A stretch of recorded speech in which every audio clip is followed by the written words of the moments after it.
G'day and welcome to Down the Shed with Byron. Today, playing around with the VY Commodore and why it won't start. So I thought it was a great opportunity to share with you of what I've been playing around with. So with a fully charged battery, it'll turn over, but won't start. So what I've done, I pulled the vacuum line off the brake booster, just here. And I filled, gave it a decent spray with some brake clean. You could also use Aero Start. Just got that, went down the hole. That should be enough. I'll just see if it will start up now. Just turn you around here.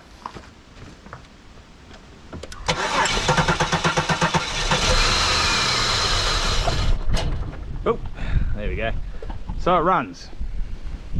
Like, well, okay, with a bit of fuel, e.g. brake clean, it fired up. So I went a bit further. I thought, well, I'll better check for power at the fuel pump. So to remove this plastic cover, there's just a little thumb tab here, push that in. You turn that over and then turn it around again.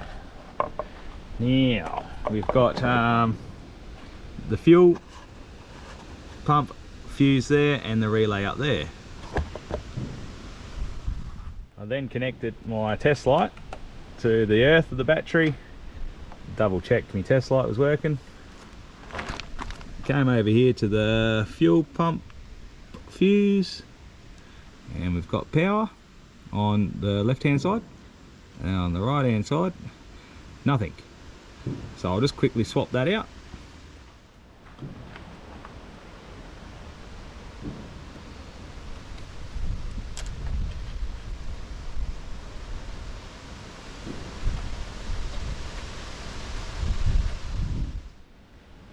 Now we've got power on both sides of that fuse. The next stage is going to be just double checking that relay, which I had power on the rear terminal, so that'll be your main power in.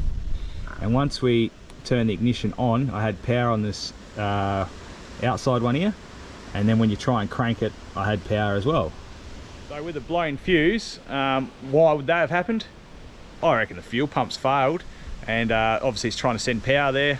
It's overloaded, blown that fuse.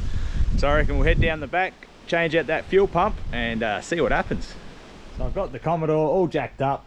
I've sprayed some WD-40 onto the studs here and grabbed the 17mm socket and just undone those. So those straps are ready to just get out of the way. I did put maybe 10 litres of fuel into it, so I just got to remember it's going to be heavy. And the next thing I need to worry about, and as we pull this fuel tank down, I'm just got to remember we've got all these fuel lines just up here. So we need to support the fuel tank as it comes down, so you can disconnect those.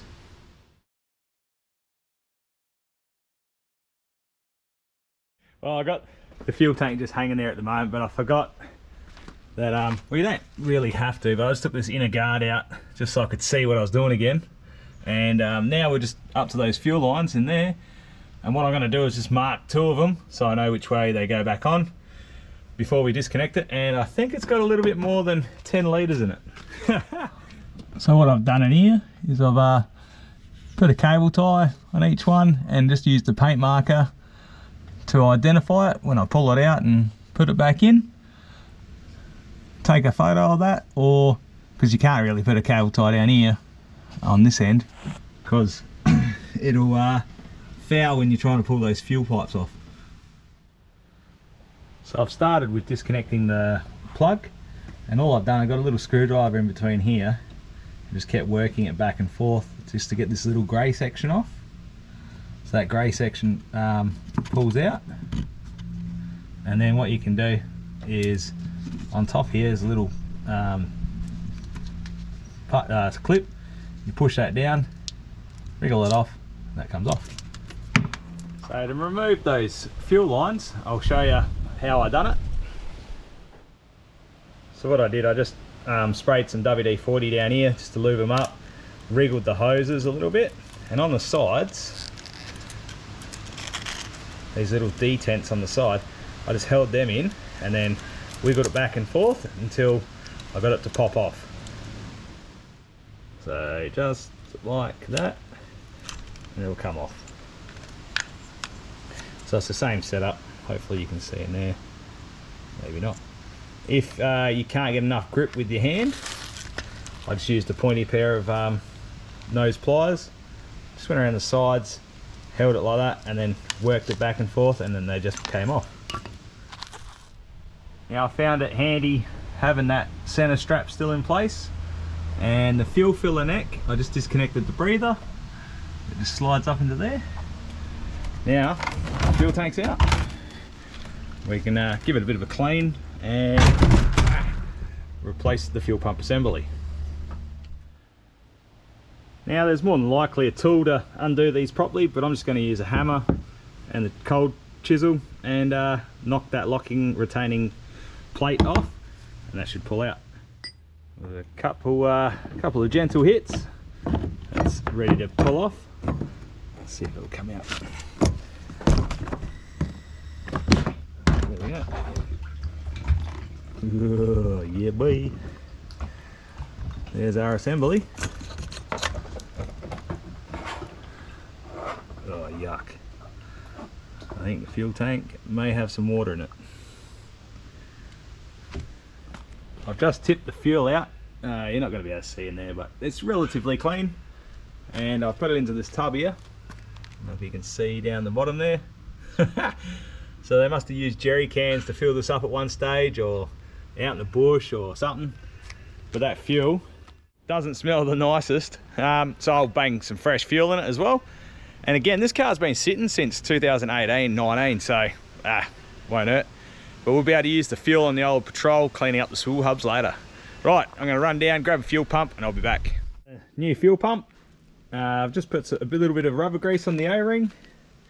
We'll get the fuel pump back in, and we should be good to go. And then it's just a reverse procedure of... come on.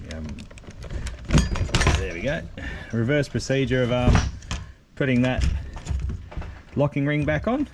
Push that down, and that should lock into place. Hopefully you can see it. There's a little like dowel just at the end of my finger there that goes just into that little groove. So make sure that's in place, and then there we go. Sweet. Now I'll put that ring back on.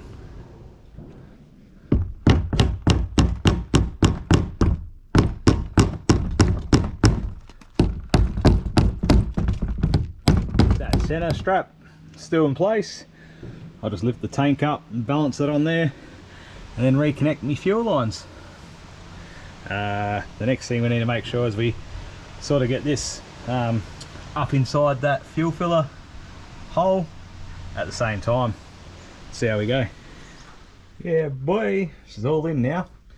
The trickiest part was just trying to hold the fuel tank up while starting that nut. I just had to use a bit of a hold your tongue right in the right place and a bit of force. I used a little bit of WD-40 just around the rubber seal just to help it push into place. Reconnected the breather. That's all hidden up in there. The earth's connected.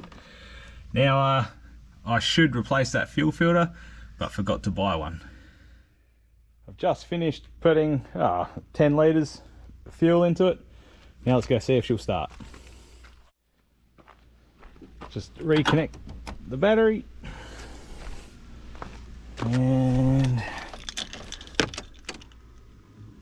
oh, I can hear a pump priming. Yeah